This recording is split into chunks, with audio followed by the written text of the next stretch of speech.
Tapi Bun, sekarang kan udah zaman digital, udah jarang loh orang nulis tangan. Kebanyakan apa? WA, chatting, Facebook, ya enggak? Nah salah ya. Mengapa? Karena sampai nanti kapanpun dunia ini berakhir, yang namanya tulisan tangan tetap akan digunakan ya. Mengapa? Karena menulis tulisan tangan itu praktis loh. Anda cuma butuh pulpen atau pensil untuk menulis, ya kan? Nah, jadi tetap akan terpakai. Apalagi ya tanda tangan nih, kalau untuk tanda tangan perjanjian MOU, kayaknya sekarang walaupun udah zaman digital, tetap aja sih orang kalau yang namanya penting-penting pasti tanda tangannya itu harus fisik offline, ya kan? Gitu. Kemudian juga menariknya dengan zaman digital ini justru Bunda bisa berinteraksi. Nah, salah satunya kayak gini nih. Hanya dengan ngajarin gini loh cara membaca tulisan tangan, ya. Itu bisa cepet loh kebaca, ya. Itu Bunda udah membuktikan sendiri ketika Bunda ngajar lewat Zoom atau berinteraksi dengan klien-klien Bunda atau fans Bunda gitu, ya, di Zoom atau Instagram gitu. Itu hanya dengan lihat contoh tulisan tangan aja Bunda langsung tahu, oh orang ini lagi gini, lagi galau berat, lagi sakit, lagi ada punya problem, lagi gak suka dibuka, lagi ribut dengan siapa, kebaca sangat cepat. Nah itu yang ingin Bunda ajarkan lewat kursus grafologi ini ya.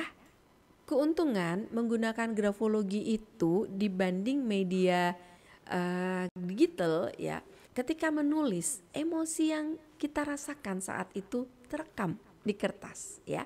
Jadi kalau Bunda ketemu tuh suatu tulisan tangan, ada tanggal-tanggalnya dari zaman tahun kadal sampai zaman sekarang now, kita bisa ngeliat nih bagaimana pergerakan emosinya dari dulu, zaman dulu sampai sekarang. Stabil gak sih, fluktuasi gak sih, dan pada saat kapan dia mengalami kondisi atau guncangan ya. Itu bisa terbaca.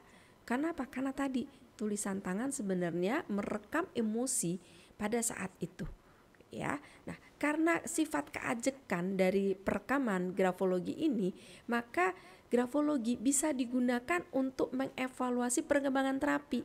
Dari awal terapi dimulai atau konseling dimulai, setelah diberi treatment, bagaimana perkembangan klien atau pasien. Itu bisa dilacak. Apakah dia menjadi lebih baik, lebih stabil ya, atau justru semakin menurun, makin galau. Kenapa? Karena tulisan tangan gak bisa bohong. Tulisan tangan itu kan jujur apa adanya, ya kan? Jadi bisa saja lidah berkata, Bunda saya baik-baik aja. Baca tulisan tangannya ternyata dia gak baik-baik aja, malah makin parah, bisa ya. Nah itu uniknya.